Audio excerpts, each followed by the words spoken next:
बिस्मिल्लाहिर्रहमानिर्रहीम, अस्सलाम वालेकुम। तो इसराइल ने जिस तरीके से ईरान के ऊपर अटैक किया, तो ख़ास तौर पे ये जो एक एरिया चूज़ किया गया इस्फ़हान का, इस एरिया को चूज़ करने की वजह क्या थी, ये बड़ी इंपॉर्टेंट है। ये आपको इस वीडियो के अंदर बताऊंगा। उसके अलावा बात करेंगे जिस तरीके से अमेरिका ने मना किया था इसराइल को कि हमला नहीं करना आपने, अगर आप हमला करेंगे तो हम आपके साथ इस जंग के अंदर शामिल नहीं होंगे, मतलब हमला करने की हद तक। मना करने के बावजूद फिर भी हमला किया गया। इसके पीछे क्या कहानी है, ये आपको इस वीडियो के अंदर बताऊंगा। तो देखिए, पहले थोड़ा सा बैकग्राउंड देख लेते हैं। तो बात यह है कि सबसे पहले इसराइल ने हमला किया था ईरान के ऊपर, तो उसका जवाबी हमला जो था वो ईरान ने किया था। उसके बाद ईरान ने ये भी कहा था कि अब इससे आगे हम कोई हमला नहीं करेंगे, लेकिन अगर अब इसराइल ने हमला किया तो फिर जंग शुरू हो सकती है। तो उसके बाद इसराइल को बहुत से ममालिक की तरफ से यही कहा गया था कि आपने हमला नहीं करना, आपने इस जंग को इधर ही ख़त्म कर देना है। खासतौर पे अमेरिका ने बड़ा जोर दिया था, लेकिन उसके बावजूद भी इसराइल ने हमला कर दिया। ये कहा जा रहा था उस टाइम कि इसराइल जो है वो रुकेगा नहीं, क्योंकि उसकी नेचर के अंदर है कि जब उसके ऊपर कोई हमला करता है इसराइल उसके ऊपर फिर दोबारा से हमला ज़रूर करता है, तो इसराइल नहीं रुकेगा, ये कहा जा रहा था उस टाइम। तो अब ये सवाल पैदा होता है कि अमेरिका के मना करने के बावजूद भी ये हमला कर दिया गया।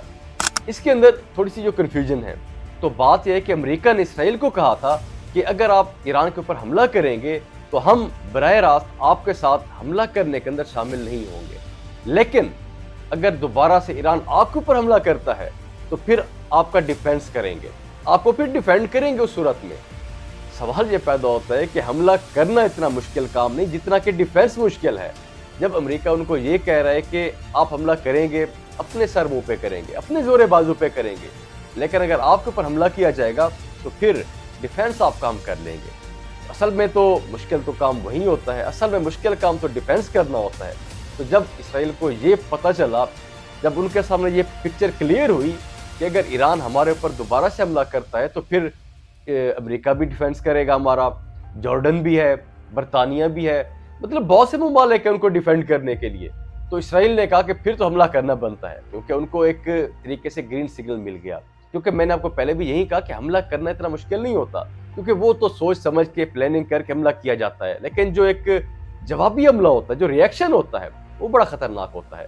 तो उसका डिफेंस करना वो बड़ा मुश्किल काम होता है। तो जब उनको अमेरिका की तरफ से ये बता दिया गया कि आपका डिफेंस किया जाएगा, उसके बाद तो उनके लिए फिर कोई और काम मुश्किल था ही नहीं। तो देखिए, सवाल ये भी पैदा होता है कि जब ईरान ने हमला किया था तो उस हमले को नाकाम बनाने के लिए जॉर्डन भी मैदान में था, बरतानिया भी था। उन्होंने उनके मिसाइल्स को डिफेक्टिव किया था, क्योंकि उन ममालिक की तरफ से ये इंप्रेशन दिया जा रहा था कि जो जंग है हम इसके हक में नहीं है, हम अमन के हक के अंदर हैं। लेकिन जब इसराइल की तरफ से हमला किया जाता है ईरान की तरफ, उनको डिफेक्टिव नहीं किया जाता। तो अगर जंग के हक में नहीं है बहुत से ममालिक, तो उनको ये जो हमला है इसको भी डिफेक्टिव करना चाहिए था, लेकिन ऐसा नहीं किया गया। तो ख़ास तौर पे जो किंग ऑफ जॉर्डन है उनके ऊपर पहले भी तनकीद हो रही थी, मैंने बताया था आपको, तो भारत से भी हो रही है। तो इसके अलावा जी जो भारत है, जो भारत का मीडिया है, अब वो ये बता रहा है कि जिस तरीके से ईरान के ऊपर हमला किया गया इस्फ़हान के एरिया के ऊपर इसराइल की तरफ से, तो ये कहा जा रहा है कि ये स्पेसिफिक जो एरिया चूज़ किया गया ये सिर्फ वार्निंग देने के लिए था, क्योंकि ईरान की न्यूक्लियर साइट्स भी उसी साइट पे हैं। तो बेसिकली इसराइल की तरफ से ये बताया गया ये हमला हमने सिर्फ वार्निंग देने के लिए किया है, अगर हम यहाँ पर हमला कर सकते हैं तो आपके न्यूक्लियर साइट्स जो हैं उनके ऊपर भी हमला किया जा सकता है।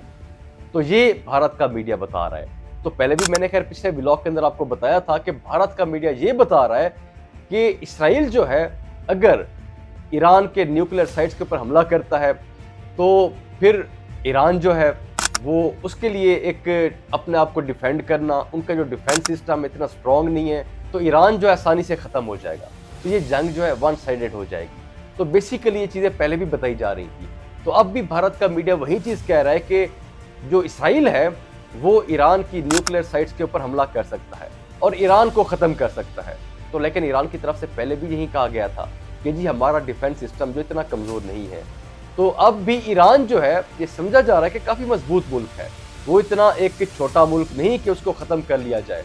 लेकिन जिस तरीके से इसराइल ने किया तो ये समझा जा रहा है कि ये जंग जो है बढ़ भी सकती है।